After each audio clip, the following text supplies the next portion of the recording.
ഒന്ന് നിലവിൽ ദൈവത്വവാദം അല്ലെങ്കിൽ ദൈവത്തെ വിശ്വസിക്കുന്ന ഒരു സെറ്റപ്പുണ്ട്. നമ്മൾ മനുഷ്യർ ഏലിയൻസ് ആണ്. ഇപ്പോൾ പല രീതിയിലും നമുക്ക് സങ്കല്പിക്കാൻ പറ്റും. വേറൊരു ഗ്രഹത്തിൽ നിന്ന് നമ്മുടെ ഭൂമിയിലേക്ക് നോക്കുമ്പോൾ മനുഷ്യരും ഏലിയൻസ് ആണ്. ജീവൻ എന്ന് പറയുന്നത് എവിടെയുള്ളൂ? ഭൂമിയിലേ ഉള്ളൂ എന്ന് നമുക്കൊരിക്കലും പറയാൻ പറ്റില്ല. അത് ശരിയെന്നോ തെറ്റൊന്നല്ല ഞാൻ പറഞ്ഞു. പ്രപഞ്ചത്തിന് ആവശ്യമാണ്, പ്രപഞ്ചം തന്നെയായിരിക്കും ചെയ്യുന്നത്.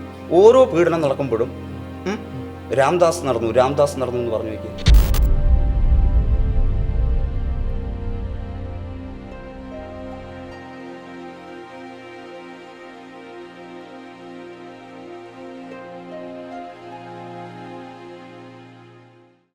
അപ്പോൾ വേറൊരു കാര്യം എന്താണെന്ന് വെച്ച് കഴിഞ്ഞാൽ നമ്മൾ മനുഷ്യർ ഏലിയൻസ് ആണ്.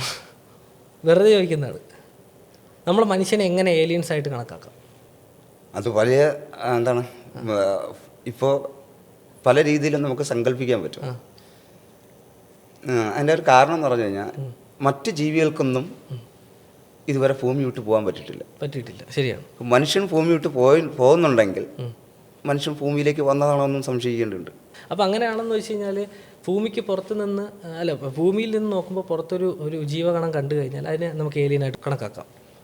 വേറൊരു ഗ്രഹത്തിൽ നിന്ന് നമ്മുടെ ഭൂമിയിലേക്ക് നോക്കുമ്പോൾ മനുഷ്യരും ഏലിയൻസ് ആണ്. ശരിയല്ലേ?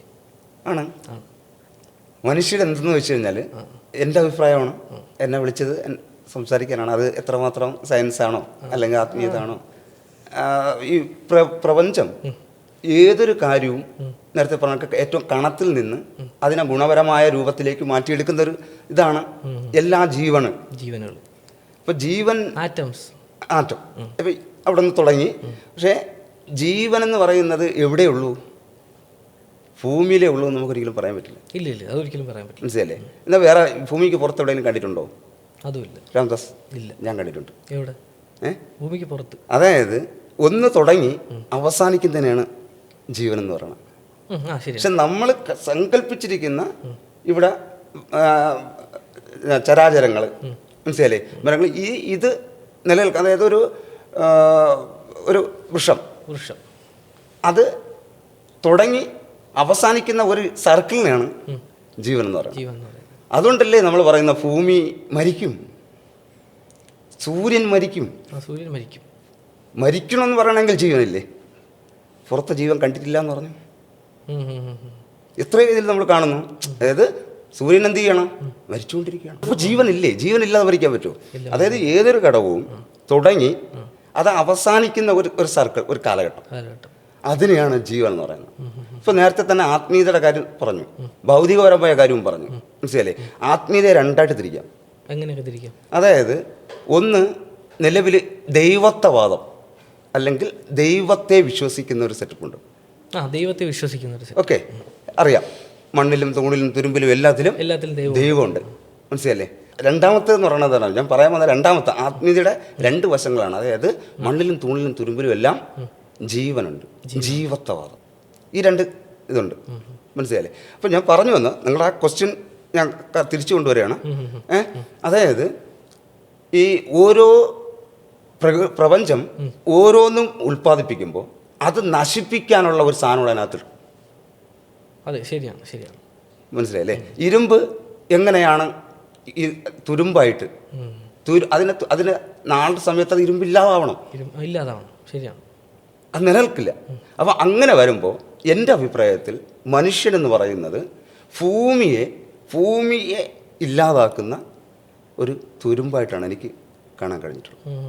അത് ശരിയെന്നോ തെറ്റൊന്നല്ല ഞാൻ പറയുന്നത്. പ്രപഞ്ചത്തിന് ആവശ്യമാണ്, പ്രപഞ്ചം തന്നെയായിരിക്കും ചെയ്യുന്നത്. അതായത് ബാക്കി എല്ലാ ജീവജാലങ്ങളെയും ഇവിടെ സൃഷ്ടിച്ചു. ആ സൃഷ്ടിച്ചതിൽ ഓരോന്നിനെയും ഇല്ലാതാക്കുന്നതിന് ഇപ്പോൾ ഉദാഹരണം, നമ്മൾ മരണപ്പെട്ടു, നമ്മളെ ബോഡി നമ്മൾ തീർന്നു എന്ന് പറയും, നമ്മുടെ ജീവൻ തീർന്നു എന്ന് പറയും. പക്ഷേ ഇത് അവസാന നമ്മുടെ ഓരോ കോശവും ഇല്ലാതാക്കാനുള്ള ഘടകം വരെ നമ്മളെ ബോഡിയിൽ ഇട്ടിട്ടുണ്ട്.